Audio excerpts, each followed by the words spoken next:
Please be seated.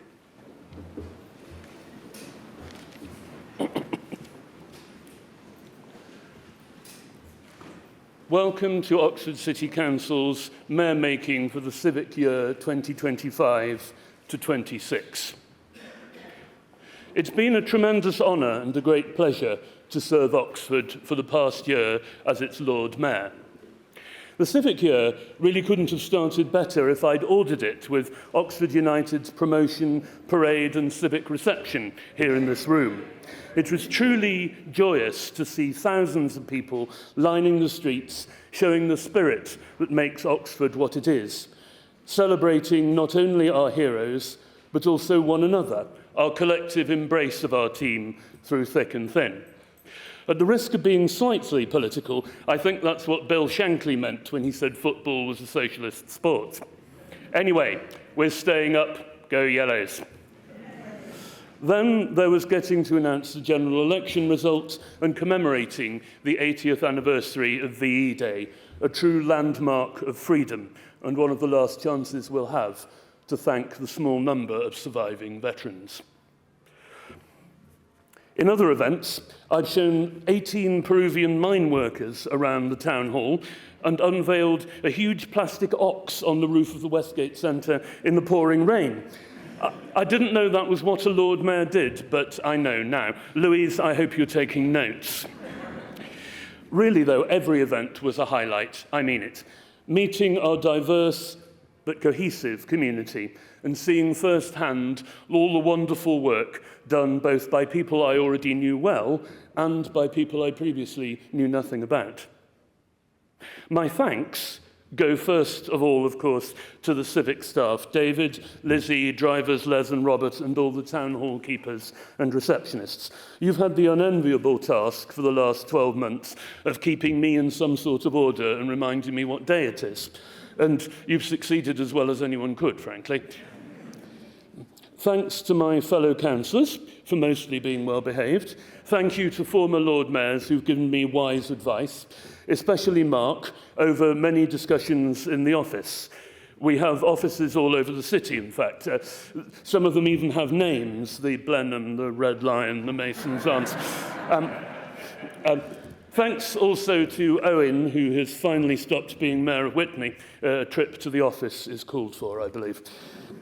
Massive thanks to my three charities, Love Barton, Seesaw and Yellow Submarine, for the essential work you lead in our community and for taking a full part in all the civic fundraising throughout the year. Thank you above all to those I've met in the course of this year who are doing so many different important things in and for Oxford. Doing those things usually without reward and often without thanks. To show how much Oxford appreciates its active citizens is one big reason we have a Lord Mayor. If I tried to mention everyone, we'd be here until midnight, but thank you all so very much. I have learned a lot from you. You make Oxford the thriving and inspiring city I love. I've also learned a lot this year about the indispensable value of local government. Oxford can only thrive if its people share in its prosperity. But without knowledge of the local, the particular, any well-meant policy agenda will inevitably stumble.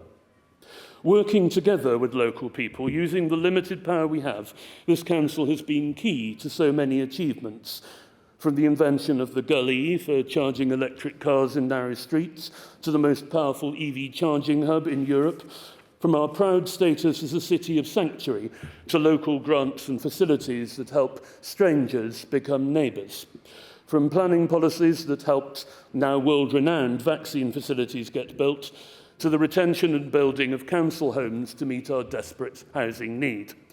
All of this, especially secure homes, empowers our people to change their own lives and achieve their potential. Dos pustusin kaiton kosmon kinesusin. Give them a place to stand and they will move the earth. All this can be achieved by truly local government, rooted in a particular place, responsible and responsive to its people.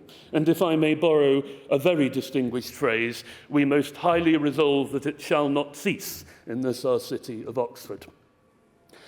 A year ago, I finished by telling you a story from Oxford's history, and I shall do the same today.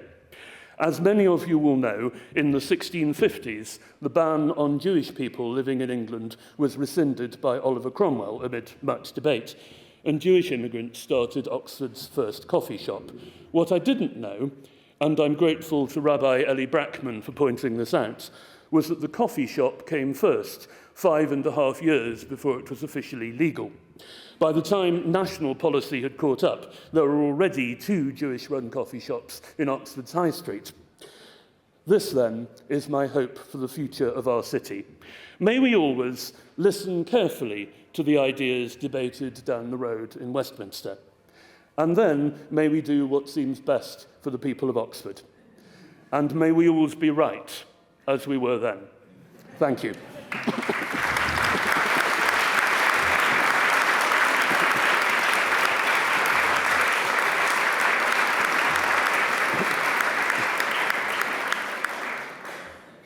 My last duty as your Lord Mayor is to begin the election of my successor.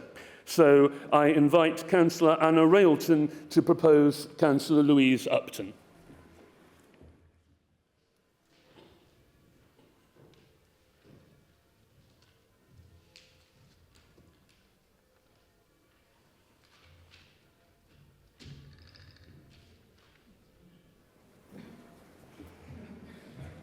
Okay. When you're a child, the question you're always asked is who do you want to be? No, what do you want to be when you grow up? Later, it's also what you get asked at parties, right? You know, what do you do? Blah, blah, blah. However, we get older, we get jobs, we firm up the what. Then a much more interesting question, which is much less commonly asked, is who do you want to be? What qualities do you want to possess? What sort of person do you want to become? This question isn't asked as much because it's quite difficult to answer. It involves some quite challenging personal introspection, best not got into at parties. However, I do know the answer to this question, and that is, when I grow up, I would like to be like Louise Upton.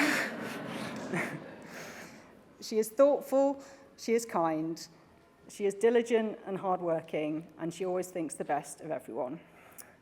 She'll always make the time to help out anybody. She is somebody you want on your side, and I'm very grateful that she is.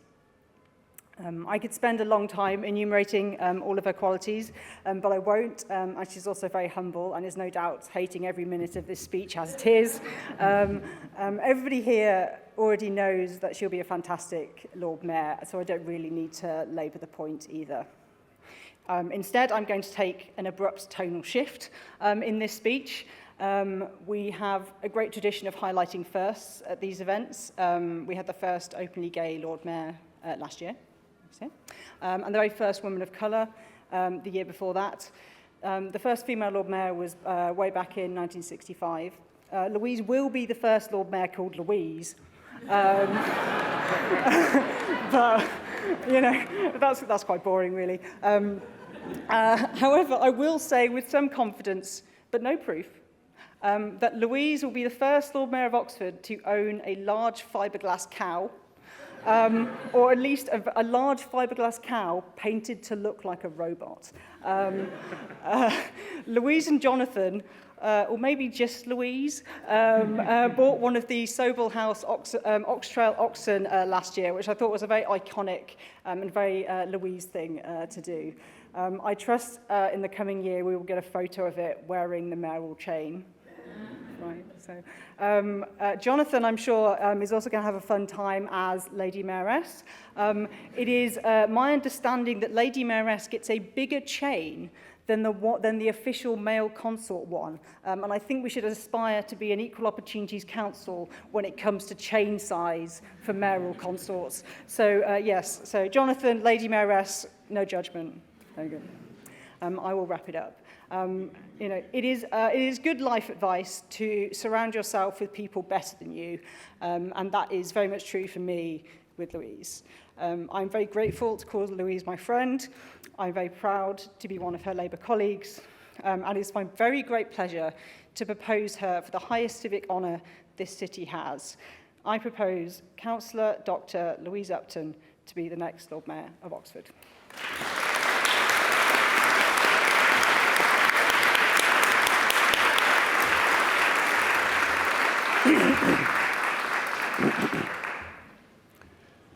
Thank you, Anna.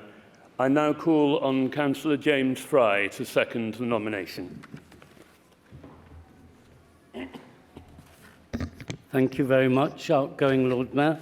I always want to give thanks to the voters in Marston Ward who long ago didn't elect Louise as a councillor, instead opting for an old-style independent, some of you may remember, Mick Haynes, whose canvassing consisted in part of being driven around and calling out to residents on a megaphone.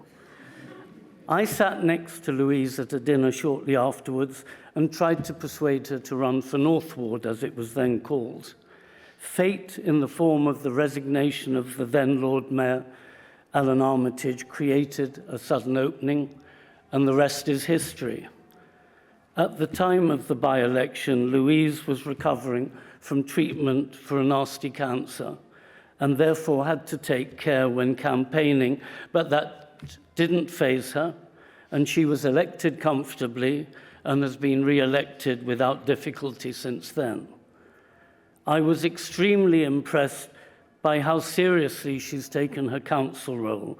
She reduced her neuroscience teaching load significantly to allow time for council work.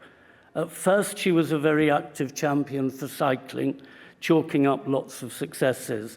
Then she ran for the cabinet and eventually took on one of the two most onerous portfolios, planning, the other being finance, which has become, it seems, a life appointment for Ed Turner.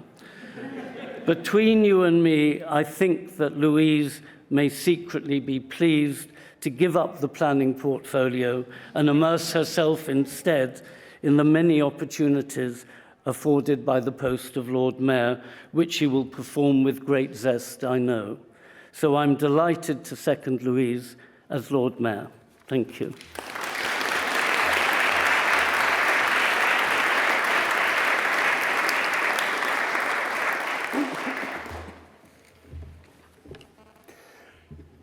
Members of Council, Councillor Louise Upton is proposed and seconded. We will put this to the vote. All those in favour? Thank you. Councillor Louise Upton is hereby elected Lord Mayor of Oxford for the civic year 2025 to 26. Congratulations, Louise.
Right. Would you all please be seated? Thank you. I now need to read out and sign the Declaration of Acceptance of Office. So, I, Councillor Louise Upton, having been appointed to the office of Lord Mayor of Oxford City Council, declare that I take that office upon myself and will duly and faithfully fulfil the duties of it according to the best of my judgment and ability.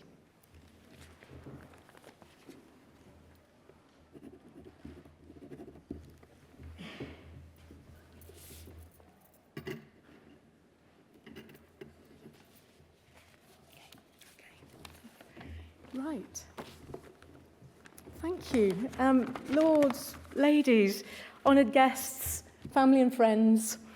Now, I'm a Shropshire lass, so I can't claim to be Oxford born and bred like our former Lord Mayor, Lubna Arshad, or the leader of our council, Susan Brown. But my family does have some links to the city. So my father, who's here, his great-uncle, William Tichborne Upton, Titch to his friends, came to Oxford at the turn of the last century and set up a workshop making bicycles with William Morris on Longwall Street, not far from here. Now, unfortunately, they had some sort of a bust-up, and while William Morris went on, of course, to found Morris Motors, and later to become Lord Nuffield, old Titch went back to obscurity in Shropshire. But I hope he would have been proud to know that his great-great-niece was champion for cycling on the city council for a number of years. So my next ancestor who came to Oxford was my maternal grandfather, who came to New College to read English. And he was taught by C.S. Lewis, in fact. And we've got a delightful sort of short reference letter that C.S. Lewis actually wrote for him for a job, which reads, Mr. Ricketts gained a sound second in the Honorary School of English. He is a man of good taste and reliable judgment, a hard worker and well qualified to examine in LC, SC or HC. C.S. Lewis, February 1936. And we proudly have that framed on the wall at home. But then getting a generation closer, my mother and her twin sister both came up to Somerville in the 50s to university, where I think they had a riot. We had stories of them climbing in over the walls at night, and their family was not wealthy, but the two of them managed to eat very well indeed through the expediency of taking their books to the Radcliffe Camera around midday and waiting for an eager young man to invite them out to lunch. And there were a lot of them. I think near the back of the queue was my lovely father, who at the time I think never had the courage really to ask my mother out to lunch then. But he got to know her when the twins were assigned to teach the cast of the Amdrams production he was in, How to Dance the Jive, for that year's students' production. But he's been besotted ever since, I think. And it was a few more years before they got together for probably the happiest marriage I have ever seen. Now, thinking that this was a good model, I did something very similar. I met my lovely husband when we were both students here at New College. And again, it took us a decade or so to actually get together. And I think it's probably been the second happiest marriage I've ever known. And then by a wonderful coincidence, my sister has also ended up in Oxford with her family, who are here today. And along with that, I have some of the lovely people that I've been lucky enough to call my friends have come along today. Many of them I have known for several decades. But that brings me to my chosen charities for the year. I was very fortunate to have parents who supported me always and to have good friends at school who I could count on. Not everybody does. And when you don't, your chances of going off the rails shoot up. So my first charity is Tracks, who work with youngsters who've had a difficult start in life and for whom mainstream school just doesn't work. And Tracks takes them, it gives them back their self-esteem, it gives them skills not just for future employment but for their life, and sometimes it takes them years, but the dedicated team there work miracles. My next charity is Oxrad. Now, most of my body parts are in good working order, though after a couple of brushes with cancer, I am down a couple of bits, but they are not important bits. But again, not everyone has the same physical abilities, and there is a fantastic sports centre called Oxrad, whose management committee I've been on for several years, and it provides facilities and classes for able-bodied and disabled people alike. It's been a bit of a hand-to-mouth existence for them over the last few years, funding-wise, and their existence absolutely depends on a small number of incredible people who keep it going. A couple of them are here this evening. Then finally, there's a saying we probably have all heard, that we're all just 3 missed paychecks away from being homeless. It can happen to anyone. And if it does, we are very lucky that in this city we have an organisation called the Gatehouse, who provide a hot meal every night to anyone who needs one. Apparently it's the best jacket potato in Oxford on a Tuesday. It's in Walton Manor, the ward I represent, and the number of times that I've heard on the doorstep, oh yes, the Gatehouse, I make soup for them, or sandwiches, or volunteer there, or whatever. So they really have support of the whole of the housed community, I would say. So those are my 3 charities as Lord Mayor. Now, I think I should explain, particularly to people who are unfamiliar with the system here, how it works, that the Lord Mayor, rather than being, as one of my good friend's sons now calls me, Kim Jong-upton, supreme leader, the Lord Mayor actually has very, very little actual power and basically no budget. Okay. But what the office does give me for a year, though, is convening power, and I intend to use that power to focus on making the city a better and friendlier place, particularly to bring up children in. So please, if you have any ideas, thoughts, please bring them to me sometime this year. So to finish, I'm really, really looking forward to this year. It's going to be a chance to meet all sorts of people, doing all sorts of things that makes the city we live in the wonderful, complex and varied place that it is. This year got off to a shaky start for me. I spent 3 days in intensive care with sepsis, but things are looking up, I would say. So thank you very much indeed for all for being here with me. I didn't accept this honour lightly. It is a weighted responsibility to be representing the 160,000 people in Oxford who call it home. And I will do my best not to let you down.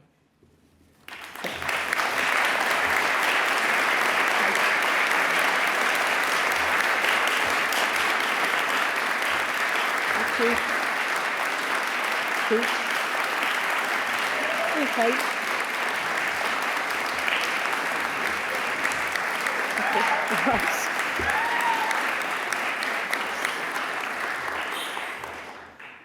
Right, at this point, I would like to invite, so for everyone who wasn't in the earlier council meeting, we have for the first time ever, since we've had a Lord Mayor, which is since 1952, we've been Lord Mayor, not just Mayor, we are having a Lord Mayor's Cadet. And I would like to invite Cadet Sergeant Fionn Trinder of the Blackbird Leys Detachment to please come up to the stage.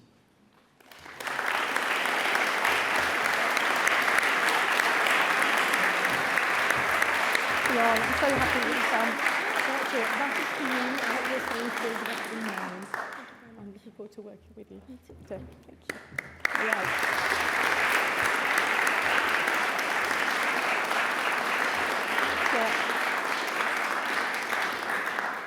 So Fiona and I are going to be working together over the year. Right, so my first duty then, as your Lord Mayor, is the election of the Deputy Lord Mayor and the Sheriff for 2025-2026.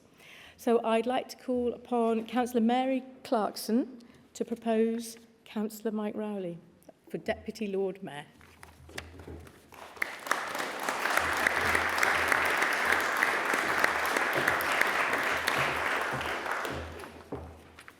Thank you, Lord Mayor, and may I begin by congratulating you on your appointment, and I hope that you have a very busy, fulfilling year and continue the great work you have been doing in promoting cycling and sound planning in the city.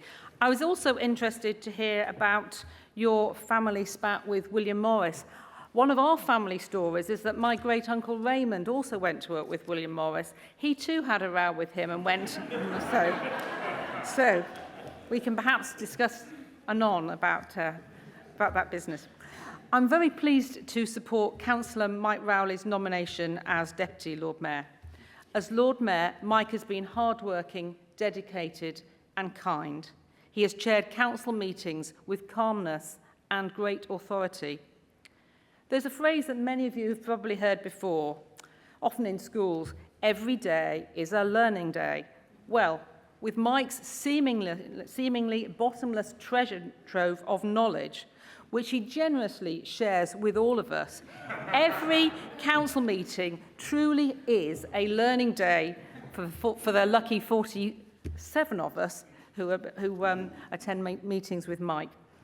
It is excellent, then, that Mike will be carrying on his civic duties as Deputy Lord Mayor, and that we will continue to benefit from his commitment to our communities and voluntary organisations. Mike is also, I believe, particularly well placed to play a supporting role for Louise as Lord Mayor. Many of you will be unaware that as a Wadham College undergraduate, Mike took part in a number of student drama productions. One of the fellow students he appeared with was one Rosamund Pike, who has since been acclaimed for many film successes, portraying such pioneering women as the journalist Marie Colvin and the scientist Marie Curie. Having worked alongside such a talented actor, and no doubt propelling her to great success, must surely give Louise much confidence in him as her deputy. Mike, I wish you a very happy year as Deputy Lord Mayor, and perhaps, once your civic duties are over, you could follow the example of former Sheriff of Oxford, Councillor Steve Goddard, another City Council fount of all knowledge, and former mastermind contestant, and pit your vast learning against other mighty brains. Until then, we are very happy to have you as our Deputy Lord Mayor. Thank you.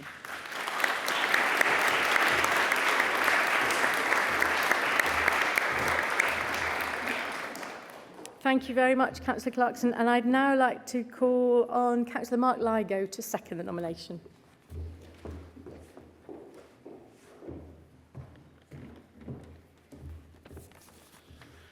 Thank you, distinguished guests, councillors and civic holders, and many congratulations again, Louise, being the Lord Mayor. This really is an honour to be seconding a nomination for Mike Rowley as Deputy Lord Mayor. Mike has had the honour to represent Barton and Sandhills on Oxford City Council since October 2010. At various times he served in the Cabinet, has several roles, including leisure, housing and citizen focused services on the Cabinet. As well as Lord Mayor and Sheriff of Oxford, he's now completed the 3 civic titles. Welcome to the club. Mike has served Oxford, our diverse city, with high regard, professionalism, demonstrating respect, competence and integrity. I remember before he became Lord Mayor that some residents in Barton couldn't wait to have him as Lord Mayor and were generally pleased for him. He served not just Barton and Sandhills, but Oxford very well. Some might say, don't forget Whitney. I'll come back to that story later on. And supported many charities, schools and institutions, and more importantly, residents throughout numerous bits of casework. I've been lucky enough to attend several events with Mike at various civic roles over the last couple of years, and it's been an absolute pleasure, and believe me, we had fun attending them. Sometimes we turned up at events and we've been asked, would you both like a drink? And like a comedy sketch role, rehearsed many times, at many civic events, we'd look at each other and say, shall we? Be rude not to. And raise a glass or two. Many people know about Mike, what he's achieved over the last couple of years, but I wanted to do some fact checking, so I looked on the council website and looked at Mike's bio. So I thought I'd just go with that. Okay, outside council life, Mike enjoys travel, certainly Labour Club events, music, okay, singing. Mike sings, and usually when I'm with him, I mime as he's singing. Okay, that's ticked. Reading, that's been very evidential. Hiking. There's not many roads in Oxford he hasn't walked down canvassing, including Oxfordshire, and many elections up and down the country. Done. And then he's got swimming. And I went, yes. Memories of saving Mike at the Lees pool was certainly an experience. And then he's also put on there as I'm visiting Oxford's many excellent pubs and cafes. I too have joined Mike on far too many occasions, not just civic events, but after council, after group meetings, canvassing, and every other excuse to sample great ales in our wonderful pubs, or the office. There was one event in Witney, which we were invited by Owen, the Mayor of Witney at the time. The event finished slightly early, so we decided to have just the one. Councillor Pressel was also with us, and a teacher-like approach encouraged us to go. We sent her home in the FC1 with the driver, and we ended up, let's say, having more than one. And remember, I woke up on one sofa, Mike woke up on the other sofa in the Witney Mayor's house, slightly groggy, but reflecting on the great time that we had. So we did the right thing in the morning. We headed up for a breakfast before heading home on the bus. Mike may want to explain later on a little bit more, which I can't whilst I'm standing here. In all seriousness, Mike, I am so proud of you. We are so proud of you. I sincerely wish you all well in the third civic role as Deputy Lord Mayor. I know that you will give it all your passion, enthusiasm and professionalism as you've done previously.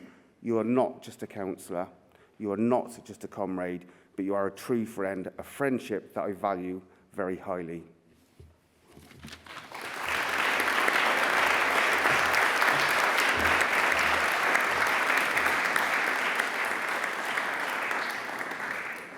Thank you, Mark. So we've had the nomination for Deputy Lord Mayor of Councillor Mike Rowley. Can I see all those in favour of that, please? Wonderful. Thank you very much. In that case, I declare Councillor Mike Rowley as the Deputy Lord Mayor of Oxford for 2025-2026.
I, Councillor Mike Rowley, having been appointed to the office of Deputy Lord Mayor of Oxford City Council, declare that I take that office upon myself and will duly and faithfully fulfil the duties of it according to the best of my judgment and ability.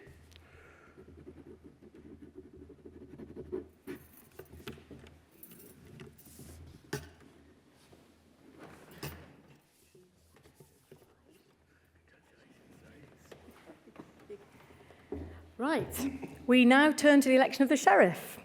So I'd like to call on Councillor Catherine Miles, who's going to propose Councillor Andrew Gant as Sheriff. First of all, congratulations, Lord Mayor, on your new position. So, today I'd like to propose my colleague Andrew Gant, where is Andrew, thank you, to the position of Sheriff, who I think some may think is probably the most fun out of the civic positions in Oxford. Well, Andrew was born and brought up just over the county boundary in Reading and has had a long association with Oxfordshire. His parents retired to rural South Oxfordshire and lived there for over 40 years, and Andrew also went to school just outside of the city. After living and working in Cambridge and London, he moved to Summertown in 1999 and brought up his family here with his wife, Kathy, in Summertown. So he was then first elected to the City Council in 2014, and then it was called Summertown Ward at that time in a by-election, and was then re-elected in 2016, 2021 and 2024, during which the name of the area changed with the boundary changes as well, and is now Cutteslowe and Sunnymead. During this period, he served alongside 3 distinguished fellow councillors as ward councillors and colleagues, Jean Fuchs and Mike Gotch. Both are sadly not with us anymore, but they're certainly fondly remembered by the residents of Summertown as I knock on doors with Andrew and other colleagues. Most recently and currently, Andrew serves alongside Councillor Laurence Kepeharme and another long-term resident of the area. And together, all of them provide both inspiration to me as a ward councillor neighbouring them in the area. But to Andrew, and less about the civic CV or the councillor CV, in his day job, Andrew has a really interesting background.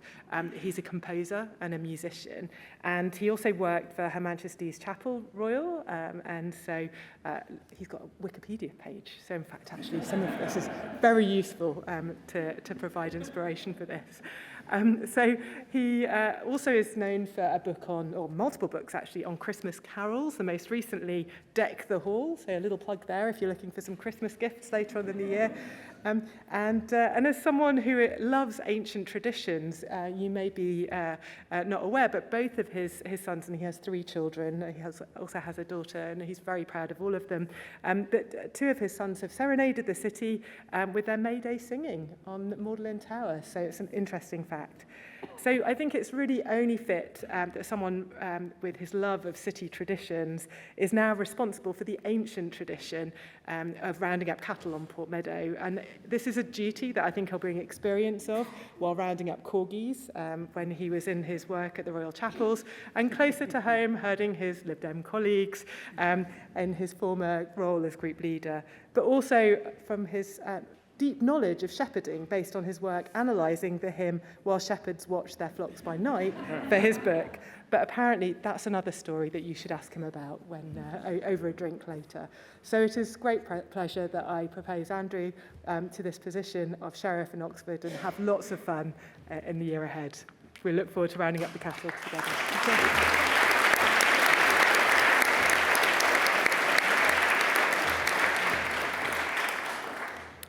And I'd like to call on Councillor Emily Kerr to come and second the nomination.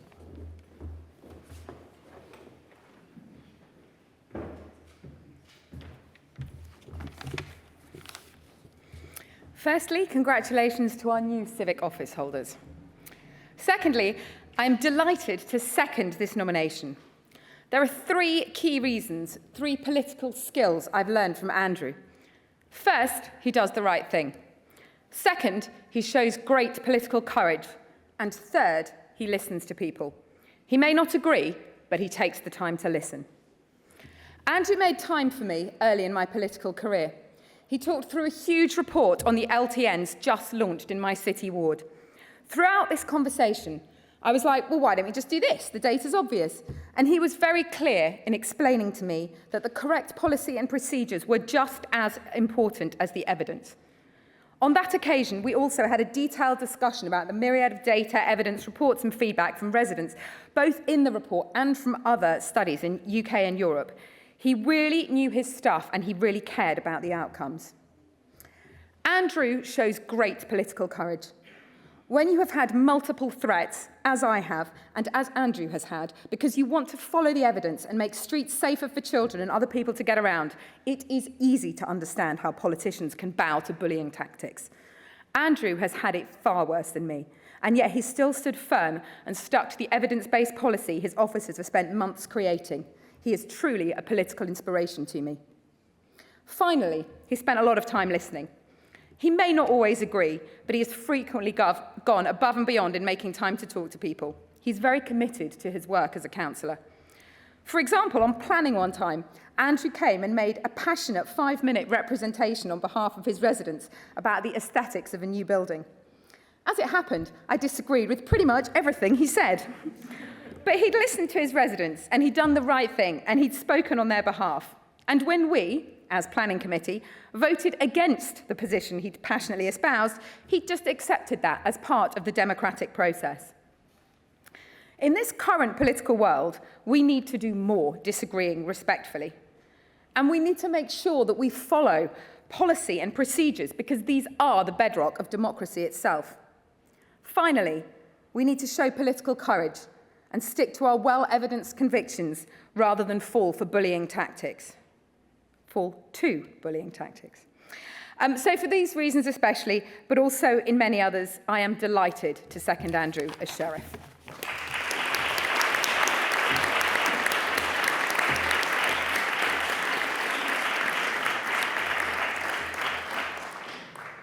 Thank you. So we've had nomination of Councillor Andrew Gant for Sheriff. I'd like to see all those in favour of that nomination, please.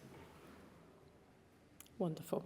Thank you very much. So in that case, I declare Councillor Andrew Gant as Sheriff of Oxford for the civic year 2025 to 2026. Congratulations, Andrew. Please come up.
I, Councillor Andrew Gant, having been appointed to the office of Sheriff of Oxford City Council, declare that I take that office upon myself and will duly and faithfully fulfil the duties of it according to the best of my judgment and ability.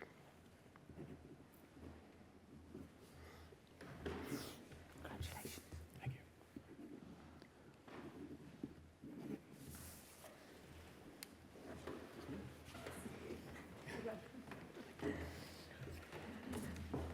Right. I would now like to call on Councillor Susan Brown to propose a vote of thanks to our outgoing civic office holders.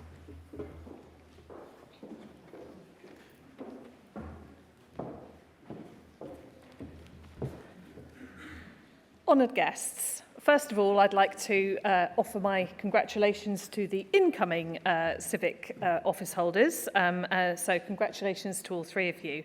But it's my great privilege today to be able to offer up our thanks to the outgoing Lord Mayor, Councillor Mike Rowley, the outgoing Deputy Lord Mayor, Councillor Tiago Quresh, and the outgoing Sheriff, Councillor James Fry.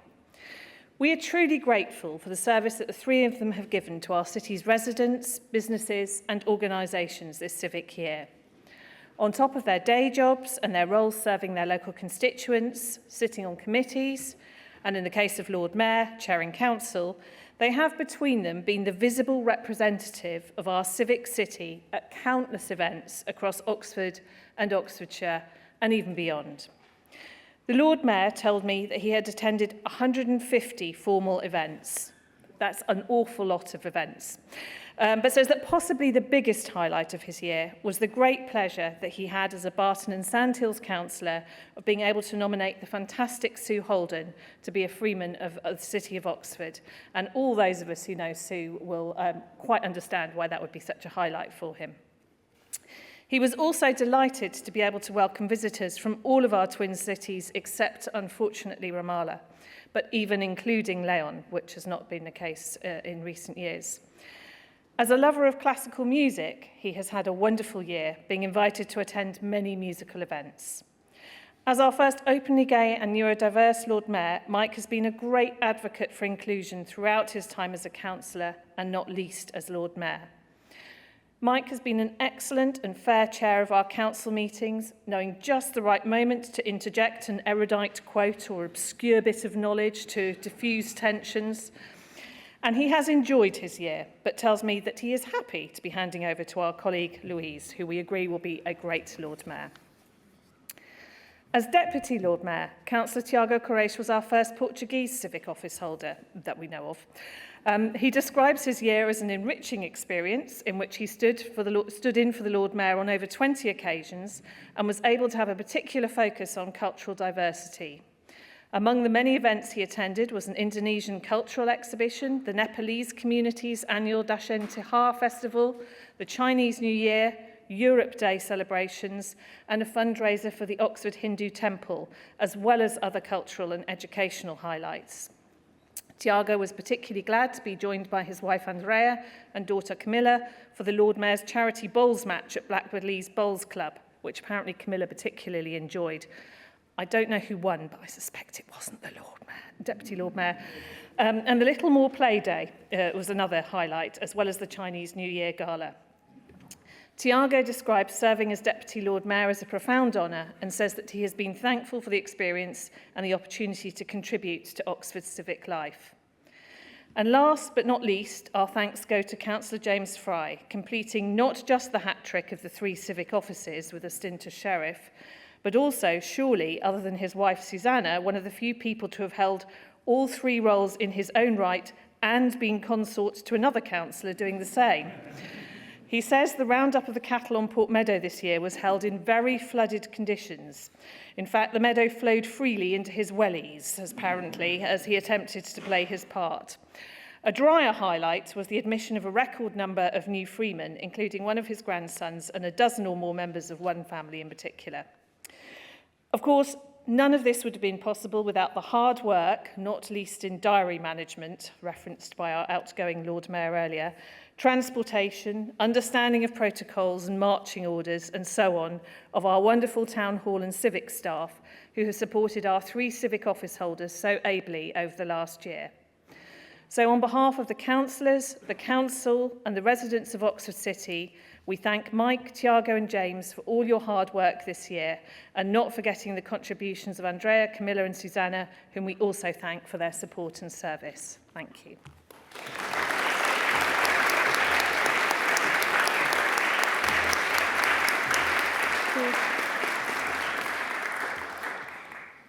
And I would now like to call on Councillor Steve Goddard to second that vote of thanks.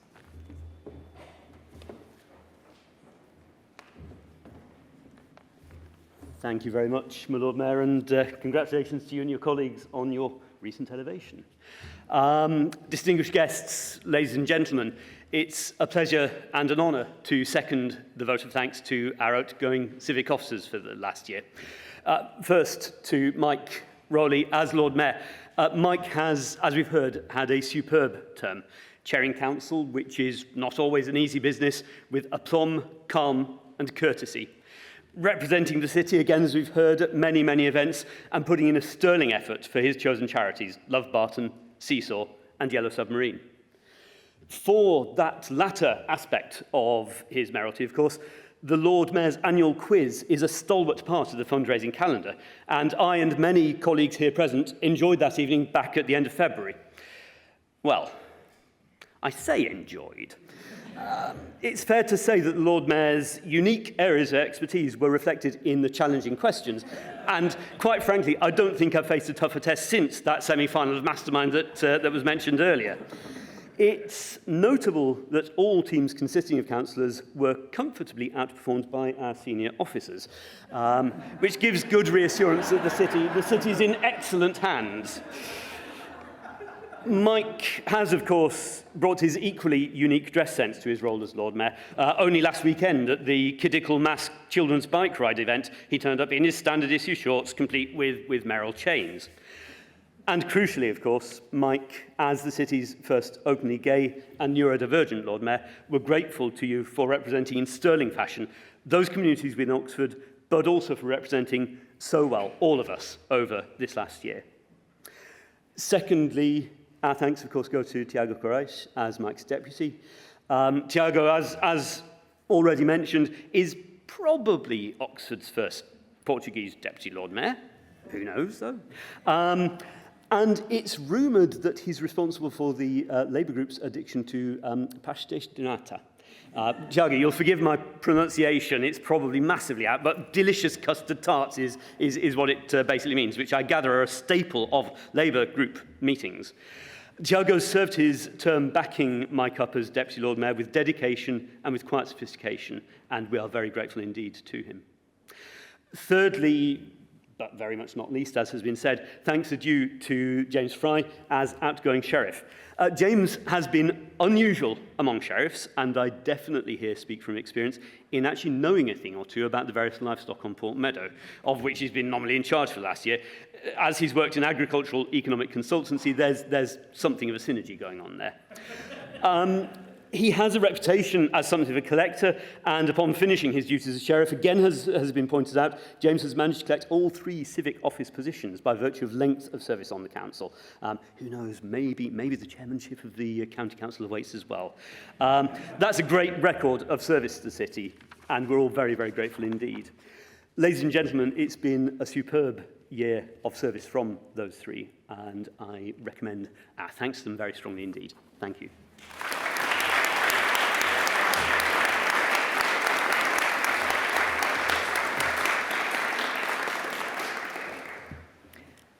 Right, ladies and gentlemen, I think this has to be my favourite council meeting of the whole year because people only say nice things. Oh, it's wonderful. So on that note, I am going to close the meeting and invite you all to come through to the beautiful main hall in the town hall for the reception. See you all through there shortly.